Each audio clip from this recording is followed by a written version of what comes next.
Power Rangers Lost Galaxy is an important season of Power Rangers. Not only was it the second season set in space, just like its predecessor Power Rangers in Space, but more importantly it was the first season of the show that was past the so-called Zordon era.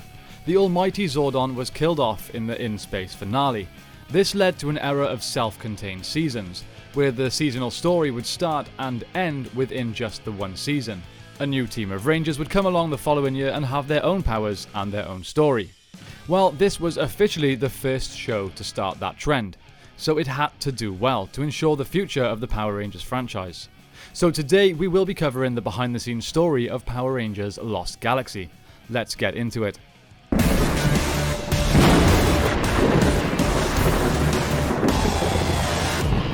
So as with all the other videos I have made in this series, all the behind the scenes info comes from the Power Rangers Ultimate Visual History book. Again, it's an awesome book to have if you're a fan of Power Rangers. There's loads of behind the scenes content in there and some really cool pull-out stuff as well. If you can find one, definitely pick it up. So with that being said, let's delve into some of the info from the book itself. Set in the not-too-distant future, Lost Galaxy is centered on an experimental space station named Terra Ventura that houses passengers from Earth looking for a new world to colonize. Writer Jackie Marchant says, "Sending the Power Rangers into space proved to be very popular, and we had a good time doing it. Unfortunately, the Sentai we had to use this year was, again, absolutely not in space, so we had to come up with creative ways to make the Japanese footage work." So the season begins with several soon-to-be Rangers shuttling from Earth to board the Terra Ventura. Also aboard is none other than Bulk, accompanied now by Professor Phenomenus. Paul Schreier wanted to stay, so we kept Professor Phenomenus to give him a new comedic partner, says Jackie Marchant. "We always tried to have a comic relief every season, no matter what the tone." The pair appear only in 4 episodes, where they are seen running the Comet Cafe on the Terra Ventura. To explain Skull's absence, Jason Narvi made a cameo appearance during the season opener in which his character sleeps through his alarm and misses the chance to board the Terra Ventura. Narvi was continuing work on his masters at school and was not available for a fully fledged role. Actress Valerie Vernon felt as though she had won the lottery when she was cast as Pink Ranger Kendricks after enduring 6 competitive callbacks.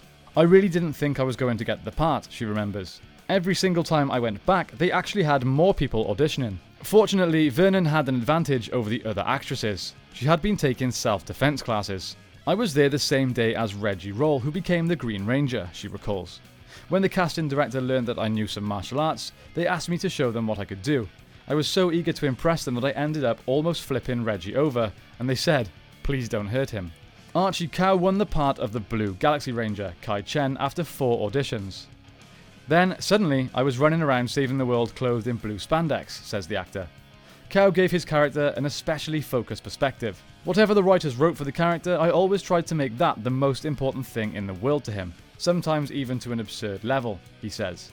He was very principled and diligent, or perhaps that just means he was really uptight. The plot of Lost Galaxy is driven by Scorpius, a spider-like villain out to get his tentacles on powerful weapons. To that end, Scorpius sends his cyborg general Furio and his Stingwinger foot soldiers to the planet Mironoi to acquire the powerful Quasar Sabers. Furio's attack sends Mironoi's natives scattering. One of them, Maya, escapes through an interdimensional portal that leads to the Earth's moon, where she careens into Terra Ventura soldiers performing a training exercise. Actress Serena Vincent felt a kinship with her character. "Maya had a genuinely naivety and innocence. I had that same quality at that age," she explains. "I was 19 and new to Hollywood and the business. For her, the first episode was like art imitating life, falling through a portal and rolling down a hill and meeting new friends." So Mike, Kendricks and Leo return with Maya to Mironoi through the portal. Kai, who initially refused to go, has a change of heart and commandeers the Astro Megaship from in space, which is now a part of the museum display back on Earth. The Megaship roars to life thanks to the help of the ship's mechanic, Damon Henderson, and with Alpha 6 on board, they take off through a wormhole. Damon is played by Reggie Roll, who had appeared in several commercials before being cast on Lost Galaxy. "They were looking for someone who had a little bit of a comedic side to him," says Roll. On Mironoi, the Terra Ventura team and Maya are fighting against Furio's forces when they find the Quasar Sabers embedded in a rock platform and pull them out. Enraged, Furio uses his battle sword to turn the village, its inhabitants, and the surrounding area into stone, then to split the earth as the team attempts to escape. Sadly, Mike falls into the crevice. but not before passing his saber to Leo, his brother. Suddenly, the Quasar Sabers activate and the youths morph into the next generation of Power Rangers, the Galaxy Rangers. Later in the season, the Galaxy Rangers are of course aided by the Magna Defender, the unofficial 6th Ranger. The Magna Defender had been defeated in battle on Miranoi 3,000 years earlier and dropped into a pit, the same crevice that Mike fell into. There, the Magna Defender possesses Mike's body in order to seek vengeance against Scorpius. In the episode Redemption Day, the Magna Defender sacrifices himself to save Terra Ventura and releases Mike, who continues on in the Magna Defender's costume until he too sacrifices his powers to save the Rangers in Escape the Lost Galaxy. Now, similar to the Astro Megaship, Terra Ventura was one big set with different rooms, built to look like multi-levels of the ship. They were interconnected rooms with multi-story corridors, elevators, a cargo hold, a sick bay, engineering, and a launching pad, says Julie Boulder. The set, with hallways that connected the rooms, took every foot of floor space at the Santa Clarita studio where it was constructed. The ship's interior was filled with curving walls and furniture, painted a soft white. I had conversations with the director of photography about that, Boulder continues. He would say, "It's white, we can't do white," and I would say, "If Star Wars can do white, then we can do white." The Terra Ventura rotates at a constant pace, surrounded by an ever-changing starfield. In the studio, it was the starfield that rotated. The main room where the ship was piloted was surrounded by a fiber optic backdrop, maybe 100 feet long, Boulder describes. It had to be massive because the ship was supposed to be turning, so that set had a motorized track installed that would pull the starfield around it so it would look like the ship was rotating at all times. Series villain Scorpius had a part insectoid, part humanoid daughter named Tarkina, played by Amy Miller. Tarkina is a vain daddy's girl but doesn't take to being treated like a child and looks for opportunities to prove herself. Of all the female antagonists that costume designer Danielle Baker dressed through her 10 years on the series, Tarkina was her favourite. Amy could wear anything, and she was game for anything. Tarkina's costume was actually inspired by production designer Julie Boulder, who got the idea by combining the two things that creeped her out the most: scorpions and earwigs. Tarkina's outfit, complete with tentacles, antennae, and plate armour, was made in neoprene rubber, which wasn't very easy to move in or fight in. Miller also remembers ending up with strange tan lines after shooting in the desert because of the part-open holes in the costume. The animatronic Scorpius was the series' first non-human villain that did not need to be performed by a suit actor. That thing was giant and weighed hundreds of pounds, says Amy Miller. Occasionally its mouth would malfunction and it was difficult to move it in between sets. And we never had a logical explanation for how Scorpius was the father of Tarkina, says Jackie Marchand. After Scorpius is killed by the Red Ranger, Miller was promoted to series regular status and would appear more frequently. Playing the lead baddie was awesome, she says. It's a departure from your daily life. No one really goes around trying to be the bad guy, but it was a lot of fun. The worse, the better. The best part of Power Rangers for her, however, was meeting her future husband, Reggie Roll.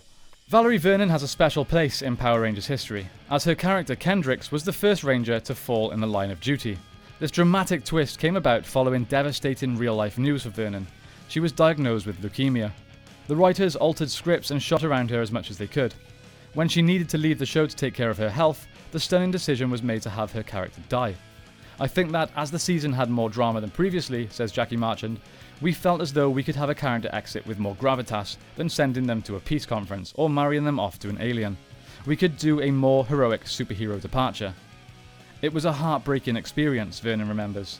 I loved being on the show, and had been working on the set for 6 months when I had just passed out. I wasn't getting better. They had to write me off. They had to change the scripts, not telling anyone it was going to happen, but they did it in a really honourable way. Vernon's Pink Ranger went out in a blaze of glory during a team-up that saw 5 of the In-Space Rangers join the Galaxy Rangers to fight the Psycho Rangers. After teaming up with her in-space counterpart, Cassie Chan, to battle Psycho Pink in the Power of Pink, Kendrix sacrifices herself to save Cassie, the other team members, and the Terra Ventura.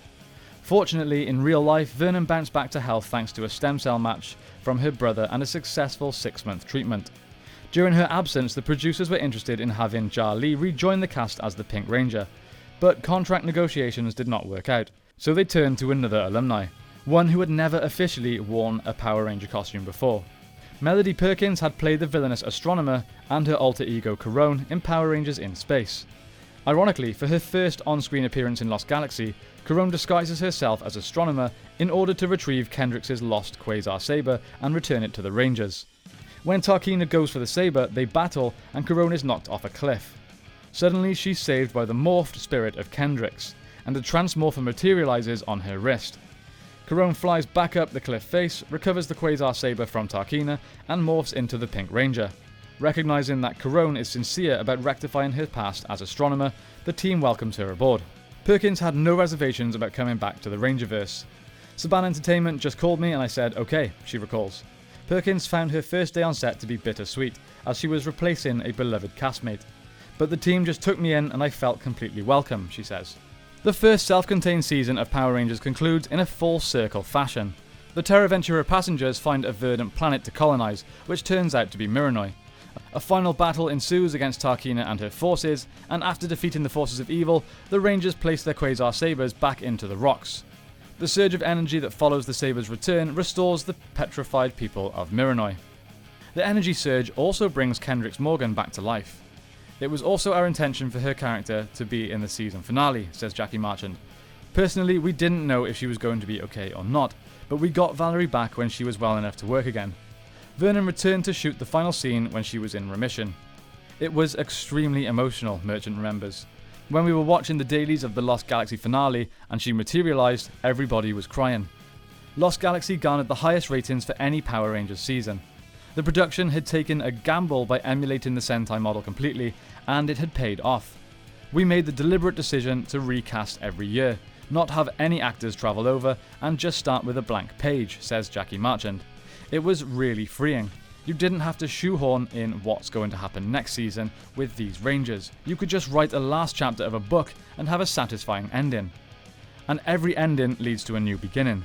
Hopes were high that American audiences would continue to follow the Power Rangers whatever the next adventure took them. Okay guys, that's it for the behind the scenes info on Power Rangers Lost Galaxy. Again, if you haven't picked up the Ultimate Visual History, that's the sort of stuff that's inside it. It's a great read, and I highly recommend it. I've gone on about it enough. That's it from me today, my friends. I'd like to thank all of our patrons for your support.